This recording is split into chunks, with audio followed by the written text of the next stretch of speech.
Wala Sige, pa ba, Iho. wala pa man akong alam. Hindi Anong- ba sila nagsabi kung sino yung kausap ng dating Mayor Pierre Abia? Ang sinasabi mo o kasagutan mo, Mr. Benaventura, is hindi mo alam kung sino ang kinakausap ni Mayor. Hindi ako nagsabi niyan, Your Honor. Hindi, tinatanong nga kita eh. Kasi kung mali ka ng sagot, baka hindi ka nga makauwi mamaya. Mag-isip ka maigi. Parehas lang tayong pulis. Pero mas loko siguro ako kaysa sa'yo.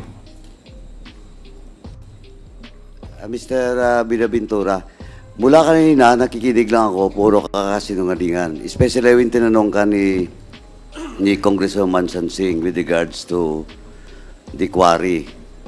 Nagkabulbul ka dun. Nagkabulbul ka dun kanina. Pero ito lang po. Itong tanong ko, sana hindi ka magsinungaling. Pag nagsinungaling ka, tama si Chairman Acop, hindi ka makauwi. Enzo Recto, kalaban ang katiwalian at kasinungalingan, kakampi sa katotohanan at kabutihan. Your Honor. Okay. Congressman Acop, you're recognized. Thank you, Mr. Chair. Kung titignan po natin, wala na po akong document sa aking harap eh.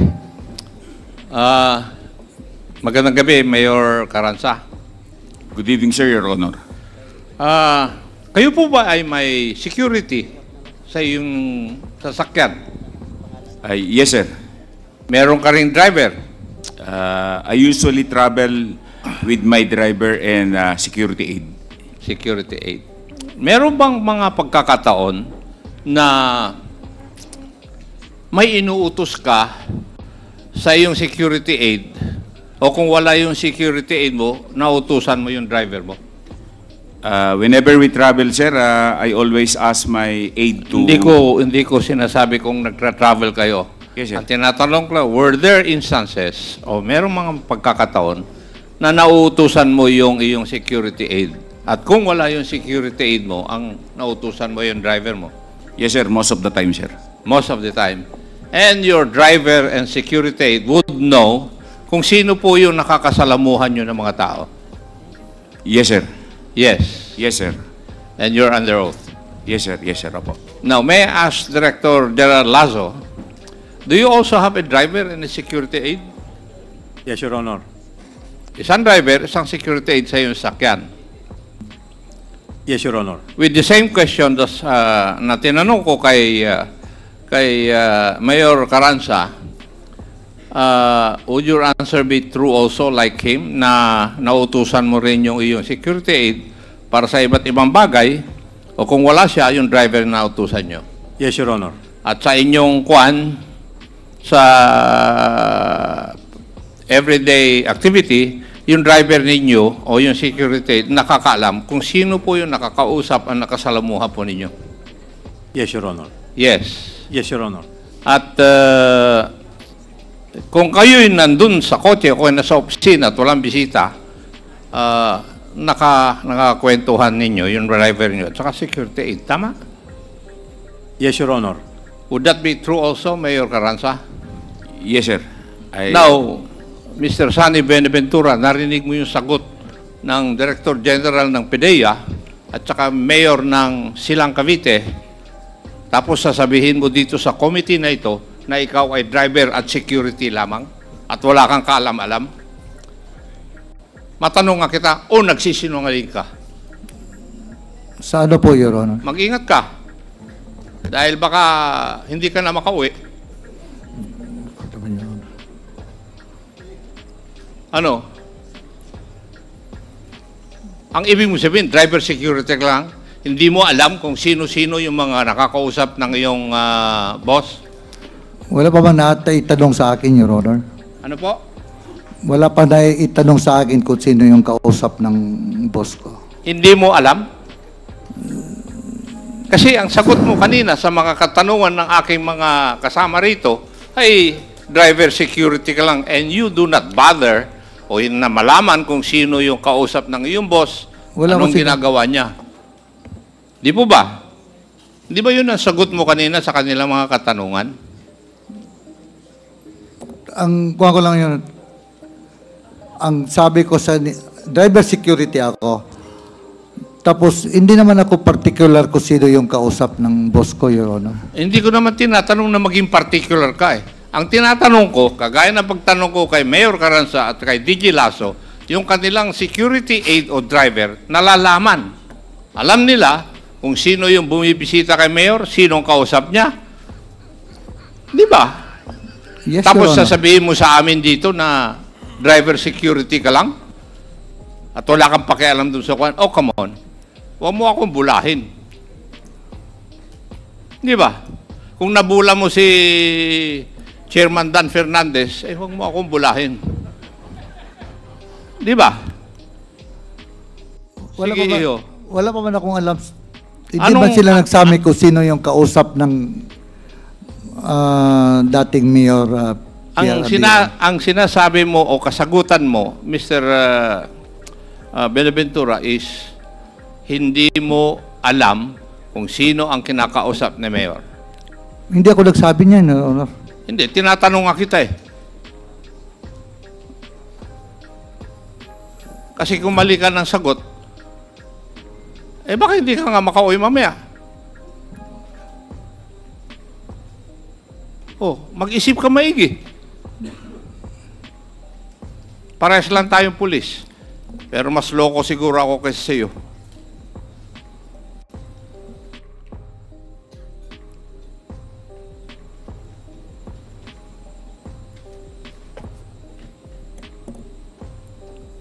Hindi mo alam? Na ano po, Your Honor? Hindi mo alam kung sino yung mga kinakausap ng iyong boss? Sino po in particular, Your Honor, na kausap? Hindi. Tinatanong ko kung kakilala mo o nakikilala mo yung mga kinakausap ng boss mo. Sami Oy, yes, Your Honor. Sami Oy. Ano? Si Sami Oy, mga councilors. Eh kaya City nga, kaya ko tinatanong sa iyo dahil ang sagot mo kanina sa mga katanungan ng aking mga kasamahan, eh hindi mo alam kasi driver security ka lang. Pero kaya ko pinaupo si Mayor Carranza dyan dahil mayor din yan ng Silang Cavite, si Director General Lasso kasi may mga driver din sila. At para sabihin ko sa iyo, at kung tatanungin ko sila, Mayor Carranza, siguro ikaw mas yung driver at saka security mo ang nakakaalam kung ano yung pag-uugali mo at ano yung pagmumura at pananalita mo. Tama? Yes, sir. Eh kasi ikaw palagi, sila ang palagi mong kasama. And I think the same is true with Director General Lasso. Tapos ngayon, ikaw, ay iba. Yung bang ibig mo sabihin? Kaya ikaw, may nililihim ka. At kung susundan ko, yung sinasabi ni Chairman Fernandez na nabola mo, eh, hindi totoo yun. Nagsisinungaling ka, iho. Kasi pwedeng totoo na hindi ikaw ang kumakalabit ng gatilyo. Pero ikaw nauutusan ng boss mo na may mga ayusin. At ganun din naman ang nangyayari sa mga driver at security ni Mayor Ted Carranza at saka ni DJ Lasso. Kasi meron din akong driver at saka security. Ang tinatanong ko sa iyo, yung karanasan namin, eh bakit naiiba ka? Your Honor, sa ano po, Your Honor? Yung utusan magpatay? Hindi ko sinasabi na to. Sinasabi ko, nauutusan ka sa iba't ibang bagay. Tama. Ayan, okay. Yes, Your Honor. Oh, ngayon, nagsasabi ka na nauutusan ka. Sa ano, Your Honor? Ha? Masyado kang defensive, iho. Eh, hindi ko alam kung naging investigador ka. Ako naging investigador eh, kasi yun ang trabaho ko, iho eh. Sa iyo palang pananalita, alam ko nang may inililihim ka o may iniiwas. Kasi ang taong tinatanong, pag masyadong maiwas, may nililihim. Maswerte ka kasi pagod na kami. At saka mabait na si Congressman Paduano. Chairman, hindi pa ako tapos. Yun. Sige. So, ipinapakita ko lang sa iyo na ikaw, pwedeng hindi ikaw ang nautusan na pumatay o ano. Pero may mga ibang bagay na iuutos sa iyo. Halimbawa, yung pupuntahan sana ni Chairman Dan Fernandez. Di ba? Kasi hindi lang naman si Mayor sa tingin ko nag-uutos sa iyo kuminsan. In the same manner na yung mga sekretarya ni Mayor Carranza at sekretarya ni DG Lasso, kung minsan nag-uutos din sila sa mga driver nila. Di ba? Di ba totoo, Mayor Carranza, na nautusan ng sekretarya mo yung driver mo? Yes, sir. Oh. Would that be true also, Director General Lasso? Yes, Your Honor. Yes. Kaya kung sino man ang may pera, may hawak ng pera para dun sa accomplishment ng mga pulis, pwedeng iutusan ka rin. Kasi ikaw nakakilala sa mga pulis.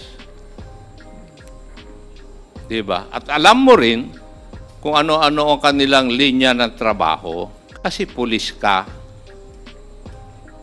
Diba, Iho? Yes, Your Honor. Yes. Thank you, Mr. Chair. All right. So that will be the last interpellator. Chairman. Andito na pala si Chairman. Chairman, Ano lang, Congressman Paduano. Chairman Paduano, please. rejoinder lang doon. Ito, Mr. Binabintura, mula kanina, nakikinig lang ako, puro kakasinungalingan. Especially when tinanong ka ni Congressman Sansing with regards to the quarry. Nagkabulbul ka doon. Nagkabulbul ka doon kanina. Pero ito lang po. Itong tanong ko, sana hindi ka magsinungaling. Pag nagsinungaling ka, tama si Chairman Akop, hindi ka makauwi. I will cite you in contempt. Ito naging security bodyguard ka, driver bodyguard ka ni former President Duterte since 1988. Tama? Yes, Your Honor. Okay. Optional retirement ka at the age of 52 years old. Yes, Your Honor. That was 2008. Yes, Your Honor. Okay, after that, anong trabaho mo? Sa City Hall, Your Honor. You were employed sa City Hall. Yes, Your Honor. Ano ang particular na trabaho mo, assignment mo? Security Officer, Your Honor. Security officer. Sabi mo kanina, since 2008, wala ka na kay Mayor Digong. Tama? Personal, No, sandali. Sorry po, Your Honor. Sabi mo kanina, wala ka na kay President Duterte. Tama? Hindi na ako nag-duty, Your Honor, as security driver. Okay, hindi Doon mo ako sa nag-duty office. as security driver sa kanya. Yes, Your Honor. Kailan ka nag-retire? 2008, Your Honor. Hindi. Sorry po. You were employed sa City Hall. Yes, Your Honor. Di ba mandatory doon, 65? Yes, 2021, Your Honor. O 2021? Kailan ang pinakahuli na naging mayor si Duterte? 2016, Your Honor. 2013 to 2016. Yes, Your He is Honor. the mayor of Davao City. Yes, Your Honor. Oh, hindi kayo nagkikita? Diyan lang ako sa opisina. Hindi na ako nag-drive sa kanya, Your Honor. Hindi na ako naging security driver niya. Diyan ako sa opisina. Kasi Opisina gusto niya, Your Honor, ang driver niya is a police officer. Sino naging driver niya? Alvin Balis. Yung kwan. Sino? Alvin Balis. Yung naghalili sa akin. Ano yung police? Police din, Your Honor. Nag-retire na rin. Nag-retire na rin. Yes, Your Honor. Kailan? Hindi ko alam, Your Honor.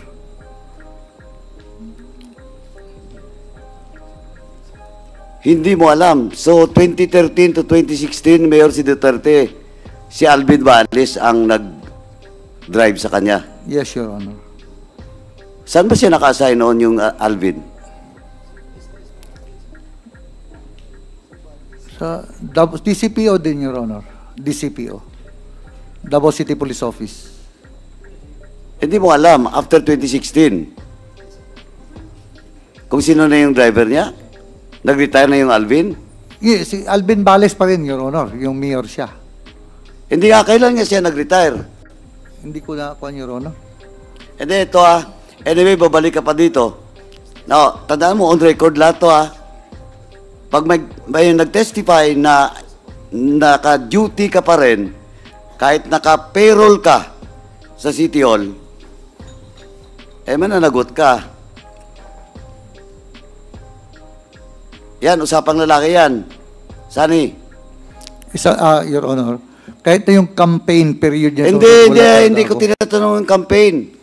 But if somebody will testify that indeed, naka-payroll ka sa City Hall, pero nandyan ka pa rin kay Duterte noong 2013 to 2016, may problema ka. Pagbalik dito.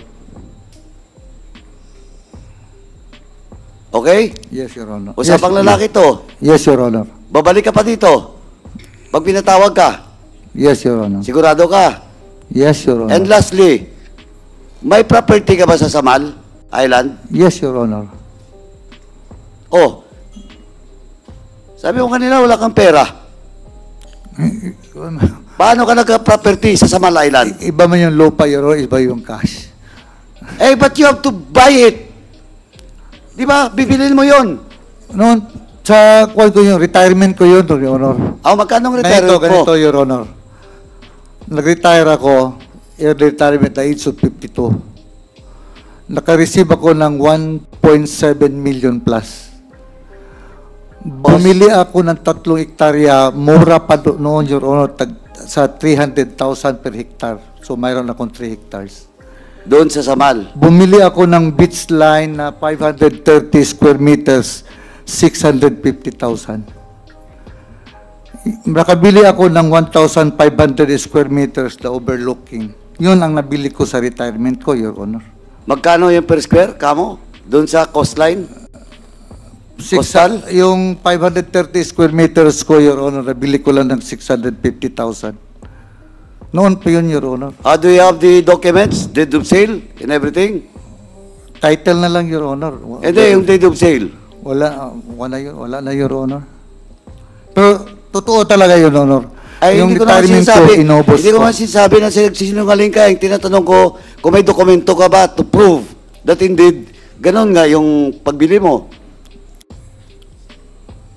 Ganun talaga, Your So Honor. yung title nasa iyo? Nasa akin. Nasa pangalan mo?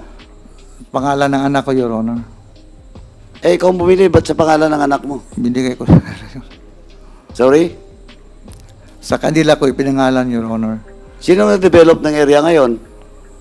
Nandoon yun ang bahay ng anak ko, Your Honor. Ako, nandoon din. Sa Samal? Sa Samal, Your Honor. May resort ka doon?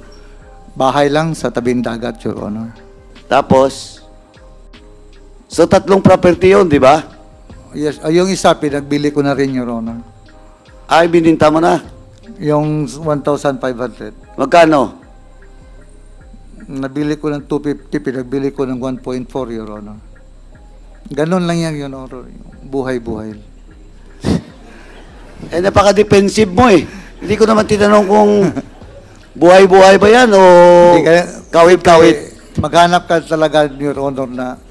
Ito. Sige, okay. Anyway, Mr. Chairman, can we direct the COMSEC to check all those properties of Mr. Binaventura since 2008? Doon po sa Samal Island. Comsec, maybe we can ask Mr. Binaventura to submit to us yung mga properties. Kung ano yung dokumentong meron ka. Nakapangalan sa akin, Your Honor. Yes, lahat. Lahat ng nabili mo. Lahat ng nakapangalan sa'yo. Bunyog, bunyog, halikan na kasama ka. Bunyog, Kapag buklod ay may pag-asa, Luzon, Visayas, Mindanao, isa ang pananaw. Sa bagong Pilipinas ang bunyog isisigaw. Bunyog